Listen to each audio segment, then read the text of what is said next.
क्या टेरा के को फाउंडर सिंगापुर से हुए फरार? नमस्कार, स्वागत है आपका एक बार फिर से हमारे चैनल फिनस्ट्रीट पे, जहां आपको मिलती है क्रिप्टो की दुनिया से जुड़ी हर छोटी बड़ी खबर। जानने के लिए जुड़ी रहिए वीडियो के एंड तक।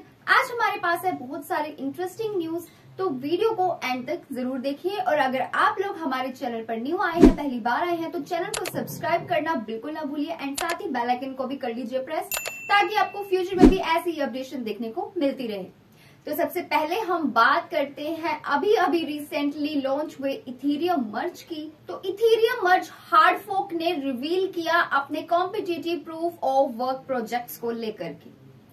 इथेरियम प्रूफ ऑफ वर्क की ETHW शुरू होने से पहले ही जो इथेरियम फेयर है उसने ETHF को कर दिया पिच, एंड पहले ETHF को किया और अब कर दिया है ETF को पिच।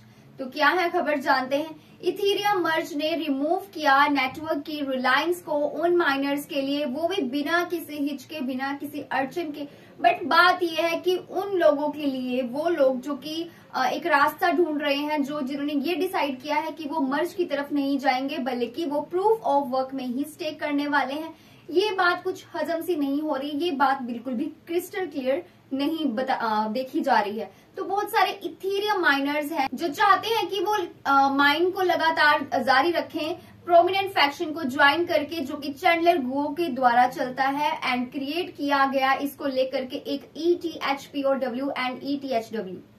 जब इनके हार्ड फोर्क जो है बहुत स्पीड बम्प्स ले रहे हैं, एक हार्ड हिट कर रहे हैं। अगर अभी की मैं बात करूं तो ये रन हो रहा है एंड ट्रेड कर रहा है $5 के साथ एंड 35%। अगर पास्ट 24 घंटों की मैं बात करूं तो 35% से ये डाउन में है कॉइन मार्केट कैप के अकॉर्डिंग। लेकिन इस ETHPOW यानी कि जिसे इथेरियम प्रूफ ऑफ वर्क कहते हैं, इससे पहले इथेरियम फेयर था, जो कि एक अनदर फैक्शन बताया जाता था, जो कमिटेड था प्रिजर्व करने के लिए प्रूफ ऑफ वर्क मॉडल को इथेरियम के लिए ETF के साथ। ETF जिसे पहले ETHF भी कहा जाता था। बट इथेरियम फेयर जो है, अभी उसमें जो एक फ्रैक्शन है वो देखने को मिली है। बावजूद इसके ये जो अटेंशन है इथेरियम प्रूफ ऑफ वर्क की नहीं गेन कर पाया है, या कह लीजिए कि बहुत ही थोड़ी सी अटेंशन ये गेन कर पाया है। तो इथेरियम फेयर ने ये क्लेम किया है ट्विटर के ऊपर कि ये first proof of work token था जो कि फोर्क्ड बना था इथेरियम के लिए। एंड अगर इस अकाउंट की मैं बात करूं, इथेरियम फेयर अकाउंट की मैं बात करूं, तो ये क्रिएट हुआ था जनवरी 2020 में और 14,000 इसके जो है फॉलोअर्स देखे जा सकते हैं। लेकिन बात करें इसके हेड स्टार्ट से, जो इसने 2 साल पहले ही किया है, तो वो अगर इथेरियम प्रूफ ऑफ वर्क के कंपैरिजन देखा जाए तो उनके ट्विटर अकाउंट से काफी कम है, जिन्होंने 15,000 फॉलोअर्स को गेन कर लिया था जुलाई में ही अपने अकाउंट को क्रिएट करने के बाद ही।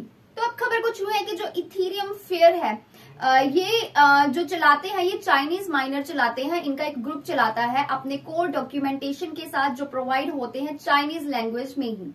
एंड इस वीकेंड में ही, सिर्फ यही वीकेंड ऐसा रहा है जो अभी गुजरा है, जिनमें इन ऑर्गेनाइजर्स ने फोकस किया है कि वो टेलीग्राम ग्रुप्स के लिए डिफरेंट लैंग्वेजेस को भी क्रिएट करने वाले हैं, जो कि एक अच्छी खबर है कि अगर डिफरेंट लैंग्वेजेस भी हो जाएगी तो चाइनीज के अलावा जो अदर कंट्रीज में, अदर स्टेट्स में रहने वाले लोग हैं, वो भी इनके प्रोजेक्ट्स को समझ पाएंगे। तो ट्विटर में कुछ यूं लिखा गया है कि welcome to establish Telegram groups in various languages, we will give incentives and support. यानी कि ये इंसेंटिव्स एंड सपोर्ट्स भी ये लोगों को देने वाले हैं डिफरेंट लैंग्वेज के साथ। तो देखना दिलचस्प होगा जब डिफरेंट लैंग्वेज में ये प्रोजेक्ट जो है ये देखा जाएगा। बात करें दूसरी खबर की जो जुड़ी है फिर से टेरा के फाउंडर डो क्वॉन के साथ। तो टेरा के पीछे जुड़े आदमी, टेरा के को फाउंडर डो क्वॉन, जिसको अभी साउथ कोरियन अथॉरिटीज जो है वो ढूंढती हुई नजर आ रही है। एंड ढूंढते ढूंढते वो सिंगापुर में पहुंची, लेकिन वहां पे उन्होंने देखा तो डो क्वॉन वहां पर उन्हें नहीं मिले। बट ट्विटर पर उनको जरूर देखा गया, जिन पर उन्होंने ट्वीट किया कि वो छुप नहीं रहे हैं। तो क्या है ये माजरा, जानते हैं आज की न्यूज में। अब आप सोचेंगे अगर डो क्वॉन भाग गया तो इसमें हम क्या करें, हमें ये न्यूज क्यों बताई जा रही है। तो मैं आपको बताती हूँ कि ये न्यूज आपको क्यों बताई जा रही है। एक्चुअल में टेरा जो प्रोजेक्ट था, जैसे कि हमें पता है कि मई में बहुत बुरी तरह से कोलैप्स हो गया था, काफी ज्यादा लॉस इसमें देखा गया है।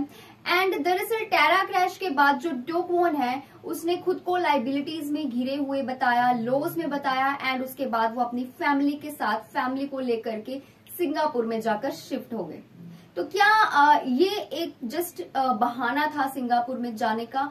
एक्चुअल में अथॉरिटीज से, पुलिस से बचते हुए डो क्वोन ने ये फैसला लिया। लेकिन उनका क्या, जिन्होंने अपने लाखों करोड़ों पैसे जो थे वो इस प्रोजेक्ट में लगा रखे थे, इसमें इन्वेस्ट कर रखे थे, आपको फर्क पड़े ना पड़े, लेकिन इस कॉइन में अपना पैसा इन्वेस्ट करने वाले लोगों पर जरूर इस न्यूज का फर्क पड़ने वाला है, एंड इस चीज का भी फर्क पड़ने वाला है। क्योंकि कहीं ना कहीं सब चाहते हैं कि उन्होंने जो भी मनी इन्वेस्ट की थी इस प्रोजेक्ट में वो उन्हें रिटर्न मिल जाए। लेकिन अगर डो क्वोन ही भाग गए हैं, चंपत हो गए हैं, तो मनी का तो क्या ही हम बात करें। दरअसल इस वीक की शुरुआत में साउथ कोरियन प्रोसिक्यूटर्स जो हैं उन्होंने अरेस्ट वारंट इशू किया था डो क्वोन के खिलाफ। ये जो डिस्ग्रेस्ड को फाउंडर हैं टेरा इकोसिस्टम के, इनके खिलाफ, जिनका जो प्रोजेक्ट है वो मई में क्रैश होता हुआ देखा गया था। इतना ही नहीं, फाइनेंस मिनिस्ट्री से इनके पासपोर्ट को भी रद्द करने के लिए कह दिया गया था। अथॉरिटीज जो है वो कौन को ढूंढती रही, एंड इस बिलीव में, इस यकीन में कि वो तो सिंगापुर में है, ढूंढते ढूंढते वहां पहुंची। लेकिन सैटरडे को पता चला है, सिंगापुर पुलिस जो है उन्होंने बताया कि कौन वहां पर नहीं थे। अब डो क्वोन जो है वो ट्विटर पर चमकते हुए नजर आ रहे हैं, और ट्विटर में वो क्या लिखते हैं आप लोग भी देखिए उनका ये ट्वीट, जिसमें उन्होंने साफ साफ लिखा है कि सैटरडे आफ्टरनून को क्वोन ने ये जो ट्वीट है उसमें लिखा है कि मैं भाग नहीं रहा हूं किसी भी चीज से, किसी गवर्नमेंट एजेंसी से जो अपना इंटरेस्ट शो कर रहे हैं कम्युनिकेट करने के लिए, और वो इनके लिए अपना फुल कोऑपरेशन भी दिखा रहे हैं, एंड उनके पास छुपाने के लिए कुछ भी नहीं है। और वो इस प्रोसेस में है कि वो कब खुद को डिफेंड कर पाए इस मल्टीपल ज्यूरिसडिक्शन से। एंड इतना ही नहीं, उन्होंने खुद को हेल्ड कर रखा है एक extremely high bar of integrity में, एंड आगे वो इस सारी सच्चाई को कुछ ही महीनों में क्लैरिफाई करने की बिल्कुल तैयार है, तत्पर है। तो क्वोन का ये जो सेम ट्वीट थ्रेड है, एक और इसके साथ ट्वीट आया था जिसमें उन्होंने क्रिप्टो ट्विटर को बताया कि आपके पास ऐसी कोई भी व्यवसाय नहीं है जिसमें आप मेरी जीपीएस को जान सके। ये ट्वीट भी आप देख सकते हैं, स्क्रीन के ऊपर है, जिसमें उन्होंने लिखा है, डियर सिटी, मैं आपको बताता हूं कि मैं क्या कर रहा हूं और मैं कहां पर हूं। और पॉइंट्स को मेंशन करते हुए उन्होंने लिखा कि हम दोस्त हैं, हमारे मिलने के भी प्लान्स हैं, एंड हम जीपीएस बेस्ड वेब3 गेम में भी इन्वॉल्व हैं। अदरवाइज इसके अलावा आपका कोई भी बिजनेस नहीं है, आपके पास कोई ऐसा व्यवसाय नहीं है कि आप हमारी जीपीएस को जान सके। तो क्वोन, आपको बता दूं कि क्वोन को चार्ज किया गया है कैपिटल मार्केट्स के रूल को वायलेट करने के लिए साउथ कोरिया के द्वारा, एंड इसके साथ ही वो कुछ लीगल चैलेंजेस को भी फेस करते हुए नजर आ रहे हैं मल्टीपल ज्यूरिसडिक्शंस के थ्रू। तो आपको क्या लगता है, क्या जो डो क्वोन है जो भी सच्चाई साबित करना चाहते हैं वो करने में कामयाब होंगे या नहीं होंगे, और अभी तक क्यों उन इन्वेस्टर्स को उनकी मनी वापस करने की बात नहीं कही गई है? लेकिन क्योंकि अब जो साउथ कोरियन अथॉरिटीज है वो उनके पीछे पड़ चुकी है, तो हो सकता है ऐसी खुशखबरी भी इन्वेस्टर्स को देखने को मिल सकती है, क्योंकि वो इन्वेस्टर्स जो अपनी नजरें टिकाए हुए हैं इस बात पर कि कब ये खबर आएगी जब डो क्वोन उनको जो पैसा है उनका वो रिटर्न करने पर कोई बात कहेंगे। इनको लेकर आपका क्या कहना है, must tell in comment section. तो चलिए बढ़ते हैं आज की क्रिप्टो मार्केट के प्राइजेस की तरफ। क्रिप्टो करेंसी के जो प्राइजेस हैं आज सितंबर 19 की अगर बात करें तो बिटकॉइन जो है वो $19,000 मार्क से नीचे जा चुका है, वहीं इथेरियम बन चुका है आज का बिगेस्ट लूजर। तो मेजर क्रिप्टो करेंसीज आज रेड में ट्रेड करती हुई नजर आई हैं। डाउन ट्रेंड सभी क्रिप्टो करेंसीज में देखने को मिला है। इसी के साथ जो ग्लोबल क्रिप्टो मार्केट कैप है वो 6% से डिक्लाइन होती देखी गई। तो जो बिटकॉइन का प्राइस है वो 16.22 लाख से होवर करता नजर आया, यानी कि 0.16% का इंक्रीमेंट आज के दिन में देखने को मिला है कॉइन मार्केट कैप डेटा के अकॉर्डिंग। लेकिन अगर डॉलर टर्म्स के ऊपर बात की जाए तो जो बिटकॉइन है वो 5% से नीचे की ओर ही जाता देखा गया है, यानी कि अपने जो उनका मार्क है $19,000 उससे ये नीचे गया है। तो आज की क्रिप्टो करेंसीज के प्राइजेस का चार्ट आप देख सकते हैं, जिसमें बिटकॉइन, इथेरियम, टीदर, कार्डानो सबके प्राइसेस आप देख सकते हैं कि 7 डेज में 24 आवर्स में इन्होंने कितना ट्रेड किया है। वहीं बात करें ईथर की, जो कॉइन लिंक रखता है इथेरियम ब्लॉकचेन के साथ, एंड इतना ही नहीं, ये है second largest and famous crypto currency. ये भी आज 10% से प्लंज कर गई है, नीचे गिर गई है। वही बात करें डोज कॉइन के प्राइस की, तो आज डोज कॉइन भी जैसे आपने देखा 7% नीचे की ओर जाता देखा गया, 7% लो में ट्रेड कर रहे हैं। वहीं शिबा इनू भी टम्बल हुआ है 9% तक।